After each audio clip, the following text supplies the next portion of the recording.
कटक कांग्रेस कथा नुह निहाती भाव में देखु मुकिम जड़े वरिष्ठ नेता दलर आगुरी भी कोषाध्यक्ष थे विधायक थे कटक बारवाटी निहाती भाव में जो बहिष्कार पर कटक तो कटक बारवाटी तो निश्चित भाव में प्रभावित हम आपण मुकिम एमती जड़े राज्यस्तरीय नेता नुहति से कटक बारवाटी भितर कटक बारवाटी बेसी हेले कटक चौद्वार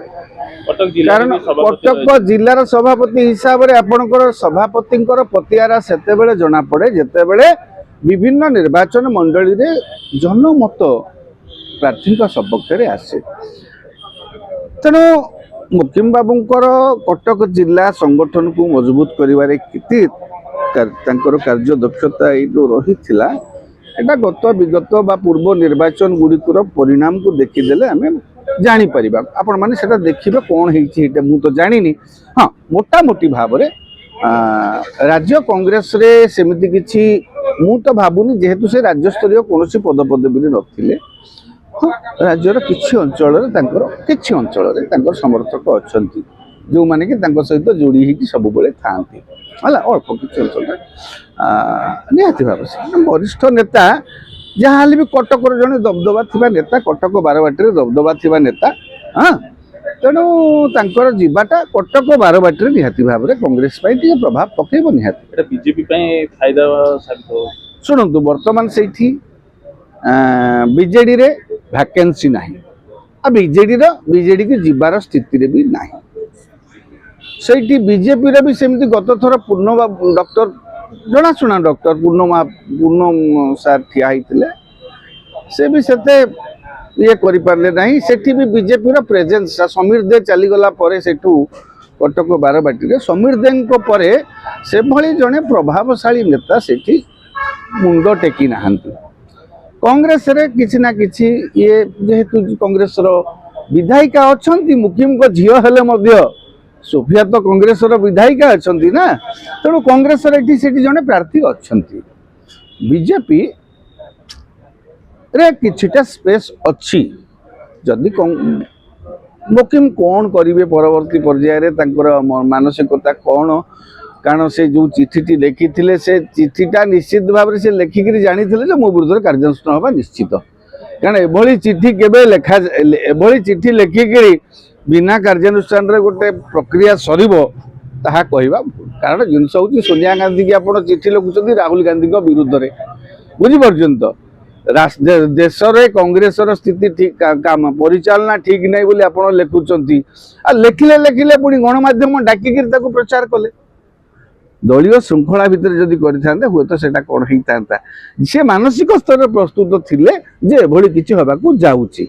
एटा सोफिया लाइफ ऊपर किछि प्रभाव पड़े राजनीति करियर देखंतु सोफिया आउरी 3 वर्ष 3.5 वर्ष 3 वर्ष 3 मास अच्छी विधायक कार्यकाल से निश्चित भाव दलर निष्पत्ति अनुसार जीवाक दिबे कारण दल जो निष्पत्ति दलर विधायक दलर नेता आपण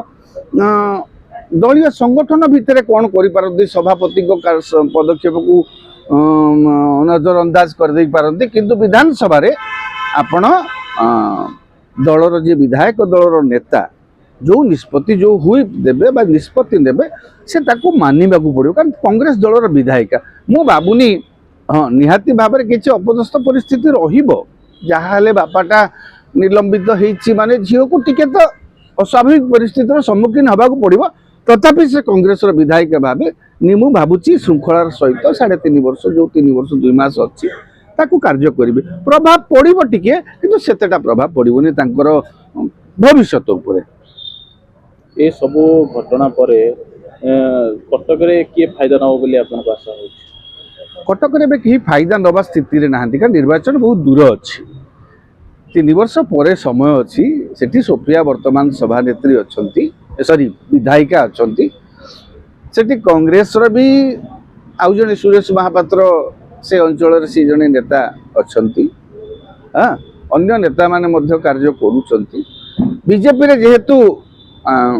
बीजेपी बेस थिला जेतेबेले स्वर्गत समीर दे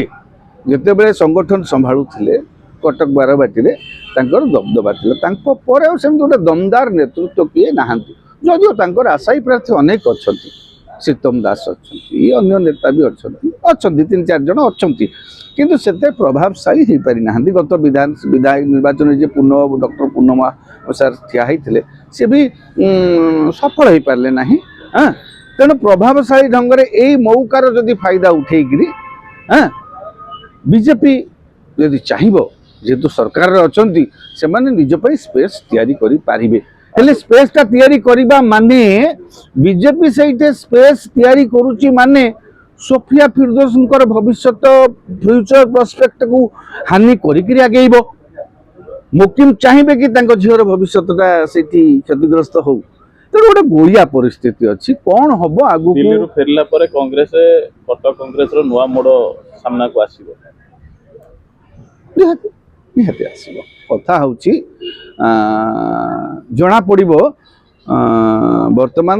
ୟାଙ୍କ ପରେ ମୁକିମଙ୍କ ପରେ କଟକ କଂଗ୍ରେସ ଦାୟିତ୍ୱ କାହାକୁ ଦିଆଯାଉଛି ହେଲା। ତେଣୁ ସେଥିରୁ ଜଣାପଡ଼ିବ ଯେ କଂଗ୍ରେସ ପ୍ରକୃତ ଆଗକୁ ଯିବା ମାନସିକତାରେ କଂଗ୍ରେସ ଚାହୁଁଛି କଟକରେ ନା ନାଇଁ ସେମିତି ସୋଫିଆଙ୍କ ଉପରେ ଛାଡ଼ି ଦେଇକିରି ସେମିତି ଛାଡ଼ି ଦେଇକି ସେ ରହିଯାଉ। ଆଗକୁ ଆସୁଛି ପଞ୍ଚାୟତ ଇଲେକ୍ସନ, କେମିତି ଦେଖୁଛନ୍ତି ଏସବୁ ପରେ କଂଗ୍ରେସର ଭାଗ୍ୟ? ନା ଦେଖନ୍ତୁ, ସବୁ ଦଳରେ ଗୋଟେ ଅସ୍ୱାଭାବିକ ପରିସ୍ଥିତି ଅଛି ଏବେ ବି। ସେ ବିଜେଡ଼ିରେ ହଉ, କଂଗ୍ରେସରେ ହଉ, ବିଜେପିରେ ହଉ, ବିଜେପି ବି ସେମିତି କିଛି ସ୍ୱାଭାବିକ ଢଙ୍ଗରେ ଚାଲି ନାହିଁ। କେବଳ ତାଙ୍କର ଆଡଭାଣ୍ଟେଜ ହେଉଛି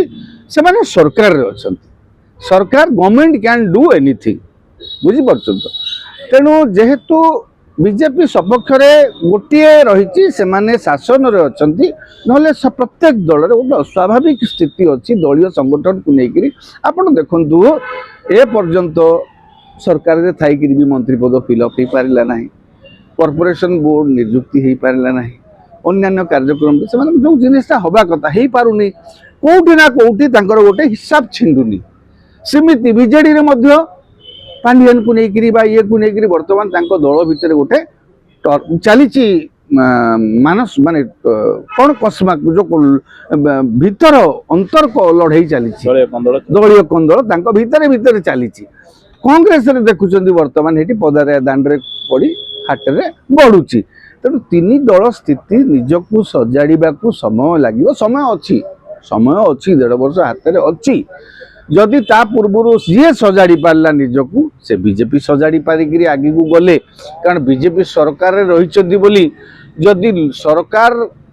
ଲୋକାଭିମୁଖୀ କାମ କରିକି ଲୋକଙ୍କ ହୃଦୟ ଜିତି ନ ପାରିବେ, ସେଟା ବି ସରକାରଙ୍କ ପାଇଁ ଚ୍ୟାଲେଞ୍ଜ। ତେଣୁ ପ୍ରତ୍ୟେକ ଦଳ ନିଜ ୱିକନେସ୍ ଆଉ ନିଜ ଷ୍ଟ୍ରେଂଥକୁ ଆସେସ୍ କରିକିରି ଯଦି ଠିକଣା ଭାବରେ ନିଜକୁ ସଜେଇ ପାରିଥିବେ, ତେବେ ଯିଏ କରିଥିବ ସିଏ ପଞ୍ଚାୟତ ନିର୍ବାଚନ ଆଜ୍ଞା ବାଜିମାତ କରିବ। ଲୋକଙ୍କ ଭିତରେ ଅସନ୍ତୋଷ ଅଛି, ତାଙ୍କୁ ସେମାନଙ୍କୁ ସନ୍ତୁଷ୍ଟ କରିବା ପାଇଁ ଯିଏ ସନ୍ତୁଷ୍ଟ କରିପାରିବ, ଯିଏ ତାଙ୍କୁ ପ୍ରତିଶ୍ରୁତି, ଯିଏ ତାଙ୍କର ବିଶ୍ୱାସ ଜିତି ପାରିବ, ଆଜ୍ଞା ସିଏ ଜିତିବ।